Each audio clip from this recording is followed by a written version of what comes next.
True Sons have this area locked down. But if you can capture their control point, you'll be clearing the way for the settlement to take it over. So this is, the area we just sort of took a look at. But what's going on in this demo? Well, the cool thing about this demo is, this is not some scripted mission. It's not a side mission. It's not a main mission. This is just the open world. This is the living world that we're creating.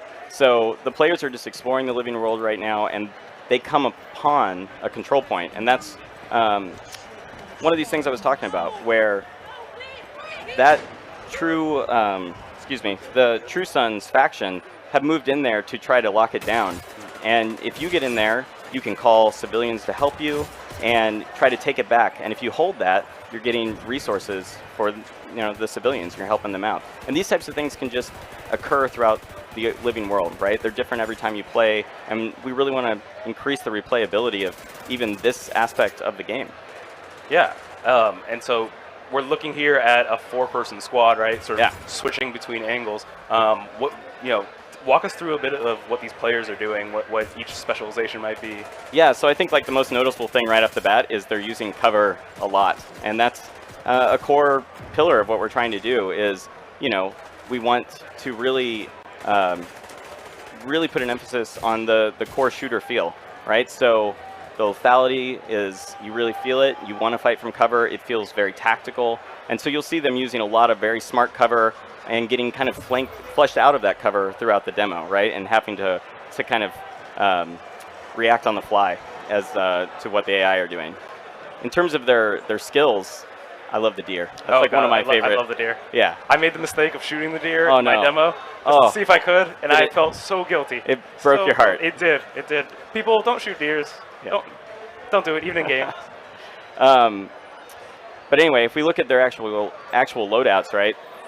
We can see here deploying a skill. They've thrown this hive out, and you can see this is one of the new skills that kind of shoots out these little micro drones that seek out targets. Kind of once again, just like a new toolbox for you to play with. Here we're using another one of the new skills that lets you throw out this kind of explosive mist into the air, and when bullets penetrate inside of it, it lights on fire. Oh, so there's clouds of fire. Clouds of fire, right? And you can imagine you could lay down this cloud of fire, throw the hive in there. The hive lets out the chain reaction of fire throughout the battlefield. We're trying to create a lot of interesting synergies between what players can actually build. Yeah. And I think, we started off in sort of a enclosed interior space, and now we see the Capitol building in the background. It's a much more open space, like you were talking about, than we'd ever seen before. Yeah, absolutely. I think even that first building we went through, you could have come in through the second story or the bottom and attacked from all these different angles, and it feels like you have options. But then you get into an environment like this, and you could completely 360 flank around this space. There's tons of different tactical positions, and I really think it's going to add to the replayability of the game. I'm really excited about it. Yeah, and you're totally right. Just even seeing here trees and grass and greenery, in the hot DC summer feels like a total change of pace for the Division. That guy just got some sick loot out of that supply drop that was stuck up in the tree. We're trying to hide a lot of stuff like that around the space, which is cool. Yeah, so I mean, the environments are worth exploring too. Yeah, right? exactly. Yeah, you wanna pay attention and look around. Not only pretty, but they got loot. That's what this is really about. Just give me more loot. Yeah, right. Yeah. So here you can see, the control point is up. The True Sons have captured it.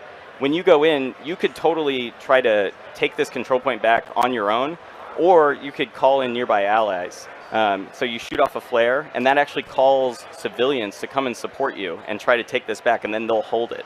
And they're really out there, and they really have to travel to this space, and it's all part of this living world simulation. That's awesome to hear. Yeah. So, I mean, we're looking at a 4-player team right now, but of course you can play this all by yourself. So if you need a little support, absolutely. shoot that flare up, right? You got and you can kind of get into position, shoot off the flare, see them approaching, wait to attack until they're there, and kind of really plan out your attack in a more strategic way. Yeah, that's awesome. So here they're fighting the True Sons.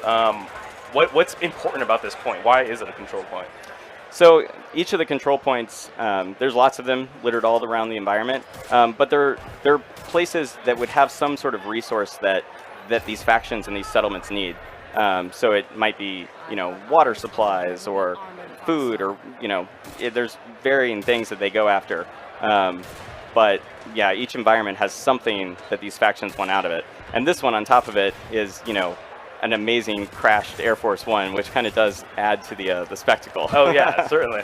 What I think what's cool that we're seeing here too. Yeah, you'll see the task force has just arrived from when he kicked it in. Sorry to. No, absolutely. But we get all these different perspectives, and you see how different you can play. You can be right up there in the middle with a shotgun, Yeah, like this person just pulled out their specialized weapon, which is the grenade launcher.